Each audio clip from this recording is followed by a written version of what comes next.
난 이 결혼 반댈세. 일본인이라면 일본인과 결혼해야 한다고. 충격적인 일이 벌어졌습니다. 한 일본의 유명 호텔 파티시에가 한국 디저트 가게 앞에 서 있습니다. 그녀에겐 언니가 셋이 있고 그들은 모두 한국 남자와 결혼했습니다. 막내딸마저 한국에 뺏길까 걱정하던 어머니는 결국 서울행 비행기에 몸을 실었습니다. 대체 이 가족에게 무슨 일이 일어난 걸까요? 안녕하세요. 저는 마이라고 합니다. 일본 나가노 출신의 파티시에예요. 올해 26살이고 현재는 한국에서 살고 있습니다. 제 일은 맛있는 디저트를 만들어서 사람들에게 행복을 선사하는 것이에요. 달달한 음식은 항상 기쁨을 주잖아요. 제 음식을 먹은 모든 사람들은 기분이 좋아지고 그날 하루를 행복하게 보낼 수 있었지요. 그런데 말이죠. 제가 이렇게 한국에서 살게 될 줄은 정말 꿈에도 몰랐어요. 물론 언니들이 한국에서 살고 있어서 몇 번 놀러는 갔었지만 제가 이곳에 정착하게 될 거라고는 상상도 못했죠. 우리 가족은 부모님과 4자매로 이루어져 있어요. 아버지는 은퇴하신 고등학교 교장 선생님이시고 어머니도 음악 교사셨어요. 굉장히 보수적인 교육자 가정이었죠. 그래서 첫째 언니 사쿠라가 처음 한국인과 결혼한다고 했을 때 집안이 발칵 뒤집혔던 기억이 나요.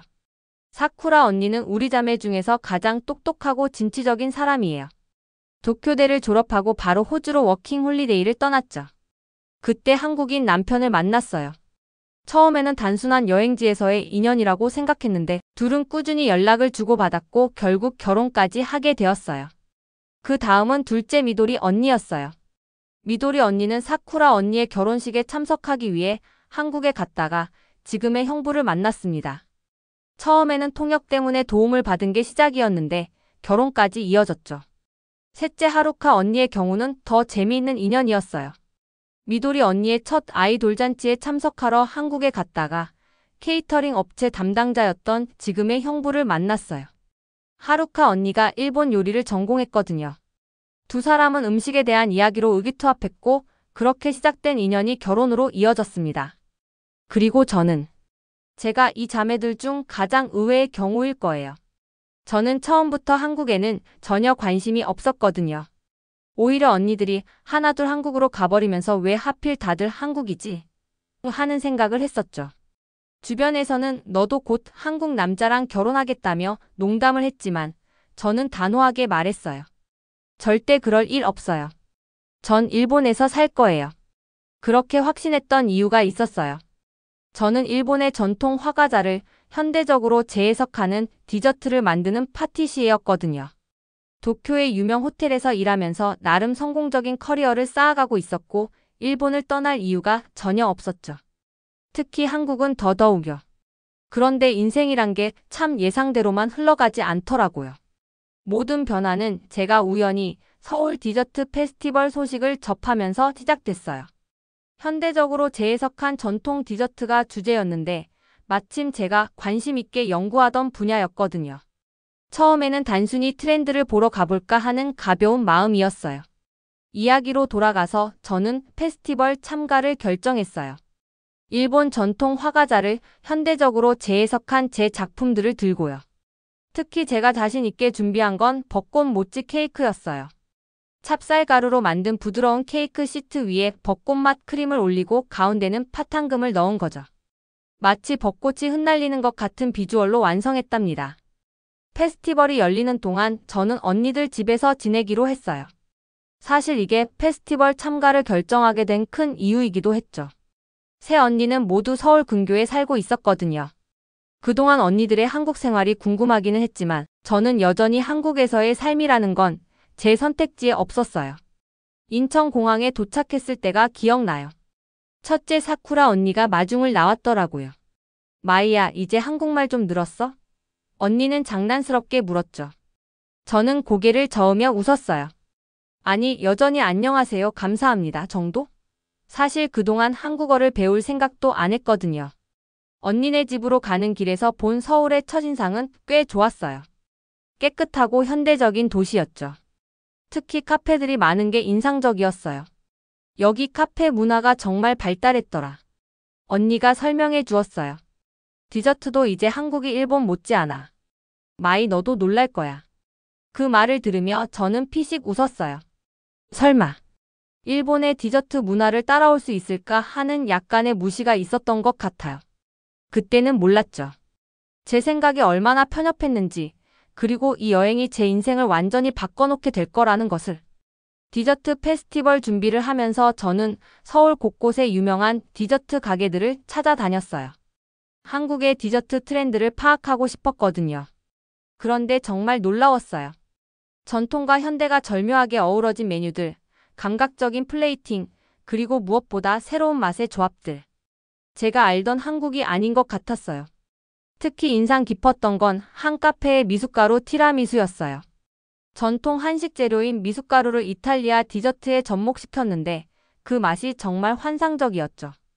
이런 시도들을 보면서 저는 조금씩 한국 디저트 문화에 매료되기 시작했어요. 마이야, 너도 이제 한국의 매력에 빠지기 시작한 거 아니야? 둘째 미도리 언니가 농담처럼 물었을 때 저는 여전히 고개를 저었어요. 하지만 마음 한구석에서는 작은 동요가 일어나고 있었죠. 이곳에서라면 새로운 시도를 해볼 수 있지 않을까 하는 생각이 슬며시 들기 시작한 거예요. 페스티벌 전날 저는 밤늦게까지 준비를 했어요. 벚꽃 모찌 케이크 외에도 말차 크림이 들어간 도라야키, 유자 크림을 넣은 대복 등 한국인들의 입맛에 맞을 만한 퓨전 디저트들을 준비했죠. 그때는 몰랐어요. 다음 날이 제 인생의 큰 전환점이 될 거라는 걸요. 페스티벌 당일 아침 일찍부터 준비를 시작했어요. 제 부스는 하나모리 디저트라는 이름으로 꾸몄는데 일본어로 꽃의 정원이라는 뜻이에요. 사쿠라 언니가 이름을 지어줬죠. 마이의 디저트는 마치 작은 정원 같아서 딱 어울릴 것 같아. 행사장에 도착해보니 이미 많은 참가자들이 부스 세팅을 하고 있었어요. 한국, 일본, 중국, 프랑스 등 각국의 파티시에들이 모였더라고요. 다들 바쁘게 준비하는 모습이 인상적이었죠. 제 옆 부스는 프랑스 출신 파티시에의 마카롱 전문점이었는데 화려한 색감이 시선을 사로잡았어요. 긴장된 마음으로 디저트들을 진열하고 있을 때였어요. 한 남자분이 다가왔죠. 안녕하세요. 혹시 도움이 필요하신가요? 한국어였지만 손짓과 표정으로 무슨 말인지 알 수 있었어요. 저는 서툰 한국어로 답했어요. 아니요, 괜찮아요. 감사합니다. 그분이 바로 준호 씨였어요. 나중에 알게 됐지만 그는 페스티벌 운영위원회 소속이었고 각 부스를 돌며 참가자들을 도와주고 있었대요. 특히 외국인 참가자들을 신경 써서 챙기고 있었죠. 페스티벌이 시작되고 예상보다 훨씬 많은 분들이 제 부스를 찾아주셨어요. 특히 벚꽃 모찌 케이크가 큰 인기를 끌었죠. 와, 이거 정말 예쁘다. 맛도 너무 좋아요. 한국어를 잘 몰라도 손님들의 반응이 정말 좋다는 걸 느낄 수 있었어요. 점심시간 즈음 준호 씨가 다시 제 부스를 찾아왔어요. 실례지만 혹시 인터뷰 가능하실까요? 그의 옆에는 카메라를 든 스태프들이 있었죠. 저는 당황했어요. 한국어로 인터뷰를 한다니 생각만 해도 떨렸거든요. 괜찮아요. 통역을 도와드릴게요. 준호 씨가 웃으며 말했어요. 그렇게 시작된 인터뷰는 의외로 순조롭게 진행됐죠. 준호 씨는 제 서툰 한국어와 일본어를 능숙하게 통역해 주었고 덕분에 제 디저트에 담긴 이야기를 잘 전달할 수 있었어요. 마이 씨의 디저트는 정말 특별해요. 일본 전통 디저트의 섬세함과 현대적인 감각이 잘 어우러져 있죠. 준호 씨의 말에 저는 깜짝 놀랐어요. 그가 일본 디저트에 대해 꽤 깊이 있는 지식을 가지고 있다는 게 느껴졌거든요. 인터뷰가 끝나고 나서야 알게 됐어요. 준호 씨가 실은 요리 전문 매거진의 에디터였고 일본에서 유학한 적도 있다는 걸요. 사실 저도 디저트에 관심이 많아요. 특히 아시아의 전통 디저트가 어떻게 현대화되는지에 대해 연구하고 있죠. 그날 저녁 페스티벌이 끝나갈 무렵 준호 씨가 다시 찾아왔어요. 내일은 좀 더 여유 있게 이야기 나눌 수 있을까요? 마이 씨의 디저트에 대해 더 자세히 알고 싶어요. 사실 저는 고민했어요. 낯선 사람과의 만남이 조심스러웠거든요. 하지만 마침 하루카 언니가 데리러 온 참이었고 언니에게 상황을 설명하자 흔쾌히 동행을 제안해 주었죠. 재미있겠는데? 나도 같이 가도 될까요? 다음 날 우리는 이태원의 한 카페에서 만났어요. 준호 씨는 자신이 기획 중인 책에 대해 이야기해 주었어요. 아시아의 새로운 디저트 물결이라는 제목의 책이었죠. 일본, 한국, 중국의 전통 디저트가 어떻게 현대화되고 있는지 또 서로 어떤 영향을 주고받는지를 다루는 내용입니다. 대화는 자연스럽게 이어졌고 우리는 디저트에 대한 공통된 열정을 발견했어요. 준호 씨는 제가 표현하지 못하는 한국어를 참을성 있게 기다려주었고 때로는 제 서툰 말을 정확하게 이해해 주었죠. 저는 일본 유학 시절 교토의 작은 화과자 가게들을 자주 찾았어요. 그때마다 느꼈던 게 전통이 결코 고루하거나 변하지 않는 게 아니라는 거였죠. 오히려 매 순간 새롭게 태어나는 것 같았어요. 준호 씨의 말에 저는 깊이 공감했어요. 하루카 언니는 우리의 대화를 듣다가 슬쩍 자리를 비켜주었어요. 난 이만 가볼게. 마이 너무 늦지 않게 들어와. 언니의 눈빛에는 장난스러운 기색이 어려 있었죠. 마이 씨, 혹시 한국에서 팝업 스토어를 열어보는 건 어떠세요? 갑자기 준호 씨가 제안했어요. 페스티벌에서 보여주신 퓨전 디저트들이 정말 인상적이었거든요. 한국 사람들의 반응도 좋았고. 제가 아는 공간이 있는데 한 달 정도 운영해 보는 건 어떨까요? 저는 잠시 말을 잃었어요. 솔직히 너무 매력적인 제안이었거든요. 하지만 동시에 두려웠죠. 한국어도 잘 못하고 경험도 없는데 괜찮을까요? 걱정 마세요. 제가 도와드릴 수 있어요. 매거진 에디터로 일하면서 쌓은 인맥도 있고. 무엇보다 마이 씨의 디저트는 그만한 가치가 있다고 생각해요. 며칠간의 고민 끝에 저는 팝업 스토어를 해보기로 결심했어요. 일본의 직장에는 2주간의 휴가를 더 신청했고 다행히 승인받을 수 있었죠. 준호 씨는 정말 열심히 도와주었어요. 장소 섭외부터 필요한 서류 작업까지 모든 것을 꼼꼼하게 챙겨주었죠. 특히 메뉴 구성을 위해 함께 이것저것 시도해보던 때가 기억나요. 이건 너무 달지 않나요? 이 식감은 조금 더 부드러웠으면 좋겠어요. 서로의 의견을 나누면서 우리는 점점 더 가까워졌어요. 어느 날은 늦게까지 레시피를 연구하다가 문득 준호 씨가 물었어요. 마이 씨는 왜 디저트를 만드는 걸 좋아하세요? 저는 잠시 생각에 잠겼다가 대답했어요. 디저트는 사람들에게 작은 행복을 선물하는 것 같아요. 달콤함 속에 추억과 위로가 담겨 있다고 생각해요. 그날 밤 집으로 돌아오는 길에 제 마음은 이상하게 설렜어요. 준호 씨의 진지한 눈빛, 따뜻한 말투, 그리고 디저트를 바라보는 순수한 열정까지. 모든 것이 제 마음을 조금씩 흔들어 놓고 있었죠.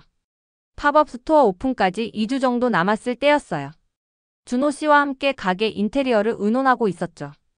여기는 일본 정원의 느낌을 살리면 어떨까요? 마이 씨의 브랜드 하나모리와도 잘 어울릴 것 같은데. 갑자기 준호 씨의 전화가 왔어요. 매거진 촬영 때문에 급하게 오사카로 출장을 가야 한다는 거였죠. 걱정 마세요. 제가 없는 동안 동생이 도와줄 거예요. 대학에서 디자인을 전공했거든요. 준호 씨의 동생 민지 씨는 정말 믿음직스러웠어요. 인테리어 감각도 훌륭했고 무엇보다 제 서툰 한국어를 잘 이해해 주었죠. 오빠가 많이 신경 쓰더라고요. 처음 보는 것 같은데. 언니가 특별한가 봐요. 민지 씨의 말에 저는 얼굴이 붉어졌어요.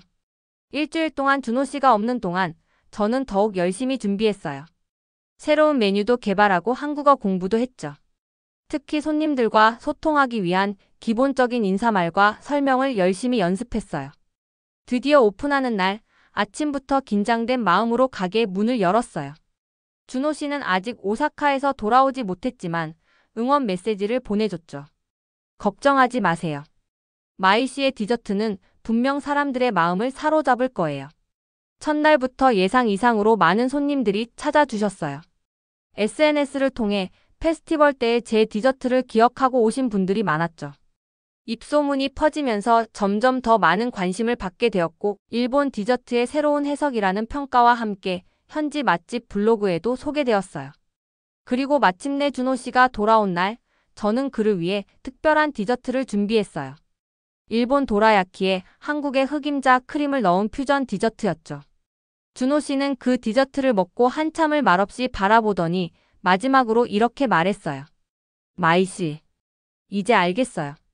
제가 왜 마이 씨에게 이렇게 끌리는지. 사실 오늘은 일본의 유명 파티시에 잡지 인터뷰도 있어서 정말 긴장되는 하루였어요. 디저트를 몇 개 먹어보고 가게를 이리저리 사진 찍던 기자는 제게 날카로운 질문을 던졌어요. 일본의 전통 디저트를 한국식으로 변형하는 것에 대해 어떻게 생각하시나요? 혹시 정체성을 잃어버리는 것은 아닐까요? 이 질문은 제 마음 깊숙한 곳을 찔렀어요. 저는 정말 일본 디저트의 정체성을 잃어가고 있는 걸까요? 아니면 새로운 가능성을 만들어가고 있는 걸까요? 그때 준호 씨가 취재 현장에 나타났어요. 그는 기자와 일본어로 대화를 나누기 시작했죠. 전통이란 건 변화하지 않는 것이 아니라 시대와 함께 호흡하는 것 아닐까요? 마이 씨는 오히려 일본 디저트의 새로운 가능성을 보여주고 있다고 생각합니다.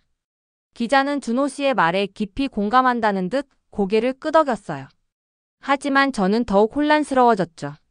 준호 씨는 제 디저트의 가치를 이렇게나 깊이 이해하고 있는데 제가 그를 떠나 일본으로 돌아가는 게 맞는 걸까요? 그날 밤 하루카 언니에게 전화가 왔어요. 마이야, 많이 힘들지? 언니는 제 고민을 이미 알고 있었나 봐요. 나도 처음에는 그랬어. 일본에서의 경력을 포기하는 게 두려웠거든. 하지만 지금은 내가 선택한 길이 틀리지 않았다는 걸 매일 느끼고 있어. 언니, 나 어떻게 하면 좋을까요? 제 목소리가 떨렸어요. 정답은 없어, 마이야. 다만 네가 후회하지 않을 선택을 했으면 좋겠어. 지금 이 순간 내 마음이 가장 끌리는 쪽이 어디니? 언니의 질문에 저는 답할 수 없었어요. 머리로는 일본에서의 경력이 더 안정적이고 현명한 선택이라고 생각했지만 마음은 자꾸만 한국에서의 새로운 도전과 준호 씨를 향해 기울어졌거든요. 그리고 무엇보다 제가 만드는 디저트들이 한국에서 새로운 생명력을 얻고 있다는 걸 느꼈어요. 일본의 전통을 고수하면서도 한국의 맛과 문화를 담아내는 과정에서 저만의 특별한 스타일이 만들어지고 있었거든요. 결정을 내리기까지 며칠 밤을 뒤척였어요. 그러다 문득 페스티벌 첫날 준호 씨가 했던 말이 떠올랐죠. 전통은 지키는 것이 아니라 이어가는 거예요. 그때는 그저 멋진 말이라고만 생각했는데 이제야 그 진정한 의미를 이해할 것 같았어요. 이 질문은 제 마음 깊숙한 곳을 찔렀어요. 저는 정말 일본 디저트의 정체성을 잃어가고 있는 걸까요? 아니면 새로운 가능성을 만들어가고 있는 걸까요? 그때 준호 씨가 취재 현장에 나타났어요. 그는 기자와 일본어로 대화를 나누기 시작했죠. 전통이란 건 변화하지 않는 것이 아니라 시대와 함께 호흡하는 것 아닐까요? 마이 씨는 오히려 일본 디저트의 새로운 가능성을 보여주고 있다고 생각합니다. 기자는 준호 씨의 말에 깊이 공감한다는 듯 고개를 끄덕였어요. 하지만 저는 더욱 혼란스러워졌죠.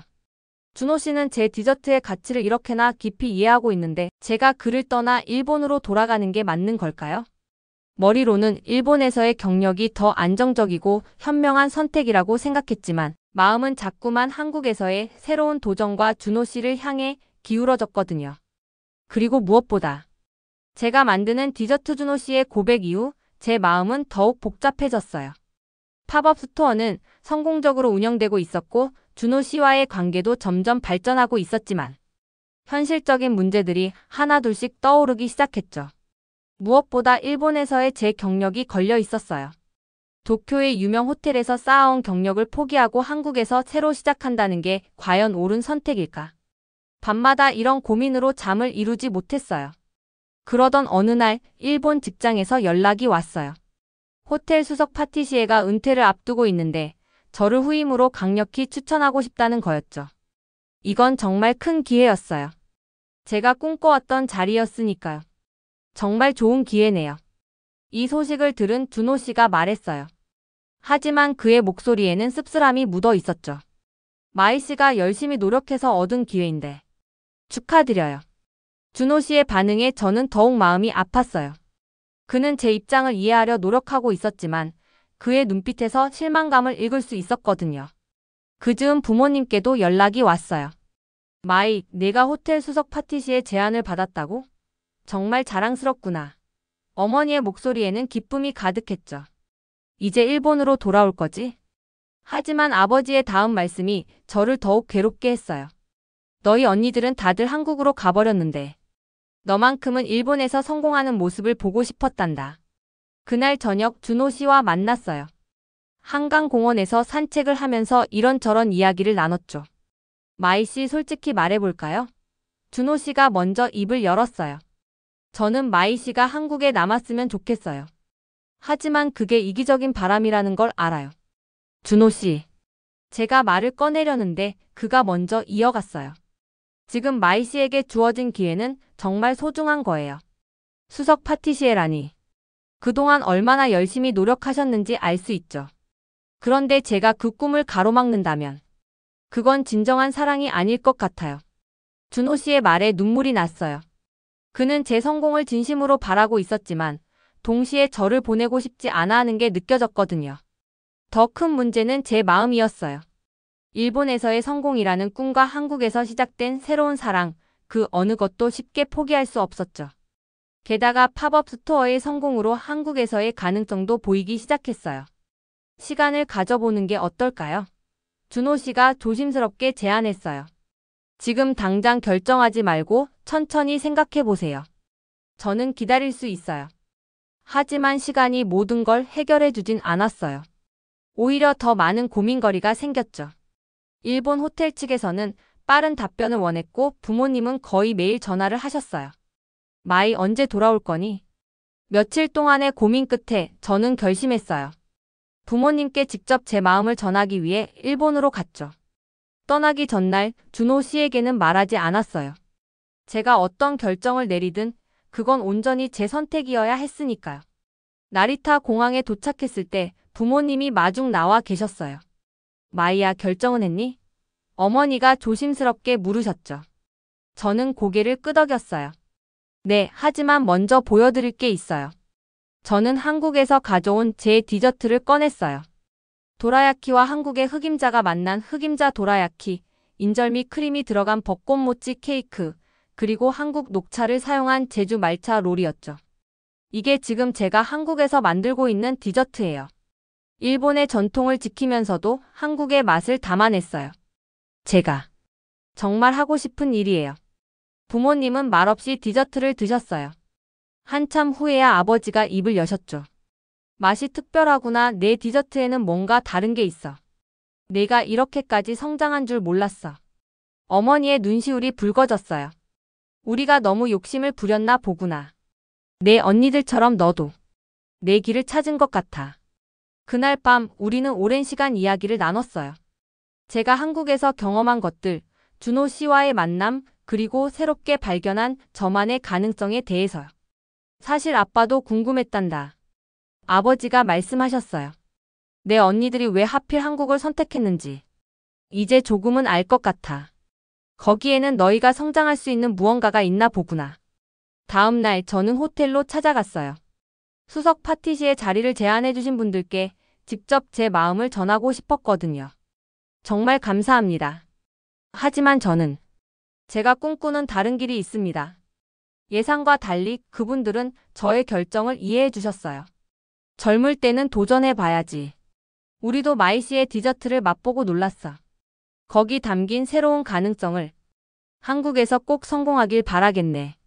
일본에서의 마지막 밤, 저는 옛 스승님을 찾아갔어요. 일본 전통 화과자의 기본을 가르쳐 주신 분이었죠.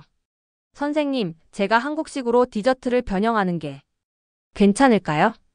스승님은 잔잔히 미소 지으셨어요. 내가 처음 너를 가르쳤을 때도 말했지. 화과자는 계절을 담는 그릇이라고. 이제 너는 한국이라는 새로운 계절을 담고 있는 거야. 그게 바로 진정한 전통의 계승이란다. 한국으로 돌아오는 비행기 안에서 저는 처음으로 마음이 완전히 가벼워지는 걸 느꼈어요. 이제야 제가 진정으로 원하는 것이 무엇인지 분명히 알게 된 것 같았거든요. 인천공항에 도착했을 때 놀랍게도 준호 씨가 서 있었어요. 제가 놀라서 물었더니 그가 웃으며 답했어요. 하루카 씨한테 연락받았어요. 마이 씨가 결정을 하러 가셨다고. 준호 씨. 말을 꺼내려는 순간 그가 먼저 말했어요. 아직 아무 말씀도 하지 마세요. 제가 먼저 할 말이 있어요. 준호 씨는 주머니에서 작은 상자를 꺼냈어요. 그 안에는 화려한 반지가 아닌 작은 열쇠가 들어 있었죠. 제가 찾아둔 가게의 열쇠예요. 마이 씨가 어떤 결정을 하셨든 이걸 드리고 싶었어요. 마이 씨의 디저트가 계속 피어날 수 있는 공간이에요. 그의 진심 어린 배려에 저는 눈물이 났어요. 저 결정했어요. 한국에 남기로요. 제 말에 준호 씨의 눈이 커졌어요. 정말인가요? 네.